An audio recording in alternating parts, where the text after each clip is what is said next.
আসসালামু আলাইকুম। আপনাদের বাচ্চারা এবছর ক্যাডেট কলেজে ভর্তি পরীক্ষা দিবে, কিন্তু সে জানে না বাংলার কোন বিষয়গুলো থেকে কোন বছরে কতগুলো করে প্রশ্ন এসেছে এবং কত মার্কের প্রশ্ন আসে।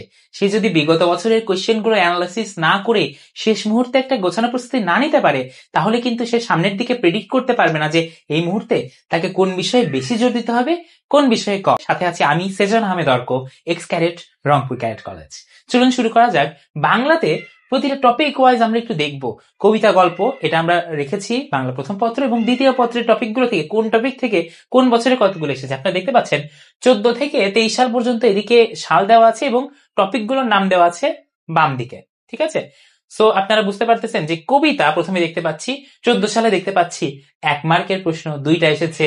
15 সালে 1 মার্কের প্রশ্ন 8টা এসেছে। ঠিক আছে, আমাদের বছরে না, তারপরের বছর আমাদের বছর ছিল 1 মার্কের প্রশ্ন কবিতা থেকে 7টা এসেছিল। একটা বড় অ্যামাউন্টের, আপনি যদি সবগুলো খেয়াল করেন পরের দিকে কিন্তু 3 মার্কের প্রশ্ন, 4 মার্কের প্রশ্ন এগুলো ইনক্লুড হয়েছে। তো একটা বড় নাম্বার কিন্তু বইয়ের যে কবিতা আছে, বেসিক টেক্সট বই, ওদের এনসিটিভি টেক্সট বইয়ের কবিতা, এখান থেকে কিন্তু একটা বড় মার্ক কমন পাওয়ার চান্স আছে। কবিতাগুলো খুব ভালো মতো মুখস্থ রাখতে হবে, কবি পরিচিতি পড়তে হবে, কবিতার পাঠের উদ্দেশ্যগুলো পড়তে হবে, শব্দার্থগুলো ক্লিয়ার থাকতে হবে। তাহলে ইনশাল্লাহ কবিতা কিন্তু প্রতিটা কোয়েশ্চেন আপনার বাচ্চা উত্তর করতে পারবে। পরবর্তীতে দেখতে পাচ্ছি গল্প। গল্পের থেকে একই রকম কবিতার মতোই লাস্টের দিকে দেখেন, লাস্টের দিকের বছরগুলোতে 3 মার্ক 4 মার্ক এরকম করে প্রশ্ন এসেছে। সর্বোচ্চ 7টা পর্যন্ত প্রশ্নও কিন্তু আমরা দেখেছি, অর্থাৎ 7 মার্ক টোটাল গল্প থেকে চলে এসেছিল। এরকম যদি হয় তাহলে কিন্তু সে বোর্ড বই থেকেই, অর্থাৎ গল্প থেকে, জাস্ট গল্প অংশ থেকে 7 মার্ক কমন পেতে পারে, এরকম যদি এবছরেও হয়। তারপর আমরা দেখতে পাচ্ছি প্রবন্ধ। বইয়ের মধ্যে প্রবন্ধ আছে আমরা জানি বেশ কিছু, সেখান থেকেও কম বেশি 1 বছর 2 বছর গ্যাপ বাদে মোটামুটি প্রশ্ন আসে। মোটামুটি ধরে রাখেন 1 থেকে 2 মার্কের প্রশ্ন প্রবন্ধ থেকেও ওদের আসবে। সো ইংলিশ প্রথম পত্র, সরি বাংলা প্রথম পত্র যে বিষয়গুলো, এগুলো কিন্তু কাভার হয়ে যাচ্ছে প্রথম এই 3টা বিষয়। এখান থেকে কিন্তু আপনার স্কিপ করার জায়গা নেই। এই যে এভাবে বুঝতে হবে, আপনি এই যে পরিসংখ্যানটা দেখলেন, আপনি কিন্তু বুঝতে পারছেন যে বইয়ের কবিতা, গল্প, প্রবন্ধ এগুলা স্কিপ করার কোনো সুযোগ নাই। এখান থেকে কিন্তু আপনার এই জিনিসটা কি, ক্যাডেট কলেজের যে বাংলা অংশে একদম প্রাণ শক্তি হলো বাংলা যে টেক্সট বইটা আছে ওদের। সো এই অনুযায়ী যে আপনি দেখে দেখে পড়তে পারবেন, এইটাই কিন্তু এই আমাদের এই স্ট্যাটিস্টিক্স, এইটার কিন্তু আপনার যে লাভ অর্জন করতে পারবেন এটা থেকে। তারপরে দেখতে পাচ্ছেন ভাষা ও বাংলা ভাষা প্রায় প্রতি বছরে একটি একটু করে আসছে। 3 বছর মাঝে আসেনি, 10 বছর মাঝে, বাট 7 বছরই কিন্তু 1 মার্ক হলেও আসছে।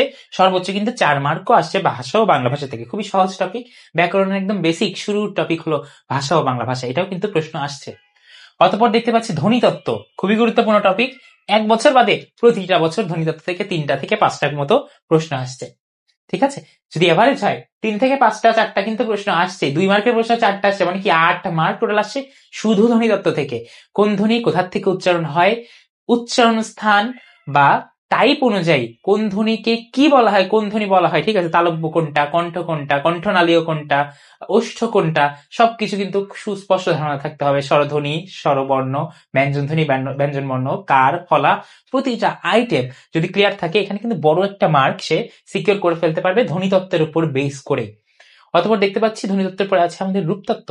রূপতত্ত্ব খুবই গুরুত্বপূর্ণ। একটা বছর নাই রূপতত্ত্ব থেকে প্রশ্ন আসে নাই এমন, অর্থাৎ প্রতিটা বছরই আমাদের আপনাদের রূপতত্ত্ব থেকে কিন্তু প্রশ্ন এসেছে। আমাদের এই যে সাজেশন বেজ এই অ্যানালিসিসটা যেটা দেখতে পাচ্ছেন, এই শুধু অ্যানালিসিস না, কোন টপিকের থেকে কোন জিনিসগুলো পড়তে হবে, প্লাস সকল সাবজেক্টের বাংলা, ইংরেজি, ম্যাথ, সকল সাবজেক্টের, স্পেশালি ম্যাথের কোন টপিক থেকে কয় মার্কের প্রশ্ন কয়টা আসছে প্রতি বছর ওয়াইজ কিন্তু এভাবে দেওয়া আছে। আমাদের যে বইটা আছে, আমাদের লাস্ট মোমেন্ট ম্যাগনেট সাজেশন বুক, ক্যাডেট কলেজ ভর্তি পরীক্ষা 2026, অর্থাৎ এই বছরে যারা পরীক্ষা দিবে তাদের জন্য এই বইটা স্পেশালি ডিজাইন করা হয়েছে, যারা শেষ 1 মাসে মানে একটা গোছানো প্রস্তুতি যাচ্ছে। এত বড় বড় গাইড বুকের চাপে সে গুছাতে যাচ্ছে, এইরকম সাইজের একটা বইতে প্রতিটা সাবজেক্টে যদি ইম্পর্টেন্ট বিষয়গুলো ও পেয়ে যেত তাহলে কেমন হতো। এই ব্যাপারগুলো মূলত আমি এবং আমার co-author হাসিবুল হাসান আকাশ স্যার তিনি লিখেছেন, এবং আমরা খুবই ডেডিকেটেড একটা এক্সকারেট টিচার প্যানেল টিম নিয়ে আমরা এই বইয়ের কাজটা সম্পন্ন করেছি আলহামদুলিল্লাহ। প্রি অর্ডার চলছে। আপনি যদি বিস্তারিত জানতে চান অবশ্যই আমাদেরকে মেসেজ করতে পারেন। শুধু বাংলা ইংরেজি না, ম্যাথ না, জিকের প্রতিটা টপিক ওয়াইজ সাম্প্রতিক থেকে কোন বছর কয়টা আসছে, তারপরে ডিজিটাল প্রযুক্তি থেকে কোন বছরে কয়টা করে প্রশ্ন আসছে, প্রতি বছরে একটা একটা করে আসছেই। 21 সালে তো 7টা এসেছিল, এরকম কিন্তু অ্যানালিসিস আপনি আমাদের বইয়ে খুব ইজিলি পেয়ে যাবেন। ওকে, আমরা চলে যাই আমাদের বাকি অংশে। রূপতত্ত্ব তো আমরা তখন দেখলাম। রূপতত্ত্বের পরে আমরা দেখতে পাচ্ছি বাক্যতত্ত্ব থেকেও কিন্তু আপনার স্কিপ করার সুযোগ নেই, প্রায় প্রতিটা বছরে আসছে 2-3টা বছর বাদে। এই যে ধ্বনিতত্ত্ব, রূপতত্ত্ব, বাক্যতত্ত্ব, অর্থতত্ত্ব, বইয়ের বেসিক যেটা চ্যাপ্টার গুলো আছে ওদের, যে বাংলা ব্যাকরণ বইয়ের, ওইগুলো কিন্তু স্কিপ করার কোনো সুযোগ নেই। আমি সবসময় বলি বাংলা প্রথম পত্র এবং দ্বিতীয় পত্র যে বইটা আছে ওইটা যেন একদম নখ দর্পণে থাকে ক্যারেট কলেজে ভর্তি পরীক্ষার জন্য। ওইখান থেকে কিন্তু অনেক প্রশ্নরা কমনও পাবে।